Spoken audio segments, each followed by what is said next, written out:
Alors, je vous propose le point de fausse cote anglaise. Très simple. Alors, pour l'exemple, donc j'ai monté 1, 2, 3, 4, 5, 6, 7, 8, 9, 10, 11, 12, 13, 14, 15, 16, 17, 18, 19, 20, 21, 22, 23, 24, 25, 26.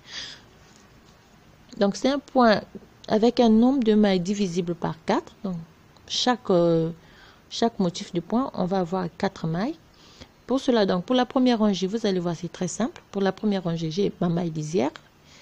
J'ai fait 3 mailles à l'endroit. 1, 2, 3. Une maille à l'envers. Je recommence la même chose. Donc, 1, 2, 3. Une maille à l'envers. 3 mailles à l'endroit. Une maille à l'envers. 3 mailles à l'endroit, une maille par l'envers, et ainsi de suite. 3 mailles par l'endroit, une maille à l'envers, 3 mailles par l'endroit, et je termine par une maille par l'envers et la maille lisière. Ça, c'est la première rangée. La deuxième rangée, donc, j'ai ma maille lisière, j'ai 2 mailles à l'endroit, une maille par l'envers et une maille à l'endroit. D'accord? Et je recommence donc la séquence. La rangée se termine par une maille à l'endroit. Je recommence la séquence. 2 mailles à l'envers, une maille à l'envers, plutôt 2 mailles par l'endroit, une maille à l'envers, une maille à l'endroit, la fin de la séquence. Je recommence avec la séquence. 2 mailles à l'endroit, une maille par l'envers. Oui. Et on refait la même chose. Une maille à l'endroit. On recommence avec la séquence. 2 mailles à l'endroit, une maille à l'envers. Et on termine la rangée par une maille à l'endroit. La séquence. 2 mailles à l'endroit, une maille par l'envers. On termine par une maille à l'endroit.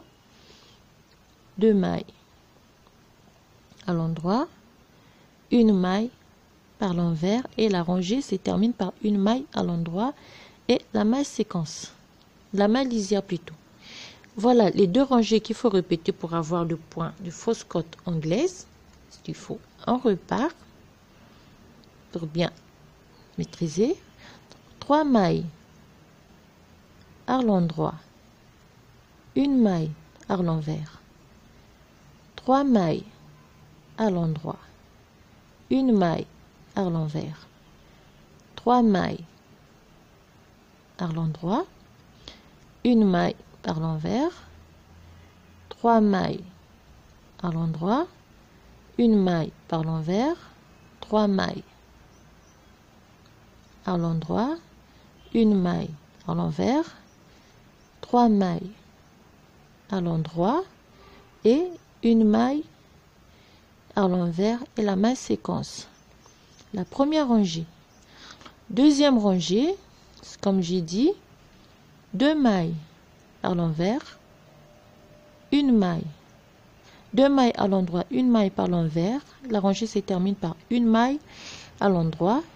On répète la séquence. 2 mailles à l'endroit, une maille par l'envers. La rangée se termine par une maille à l'endroit. On répète la séquence et ainsi de suite jusqu'à la fin de notre travail. Donc, 2 mailles à l'envers, à l'endroit, une maille par l'envers, une maille par l'endroit, 2 mailles par l'envers, l'endroit, 2 mailles à l'endroit, une maille par l'envers, une maille par l'endroit, 2 mailles à l'endroit, une maille par l'envers, et la rangée se termine par une maille à l'endroit et la maille lisière. Voilà, le point des cotes de fausse cote anglaise. Très simple.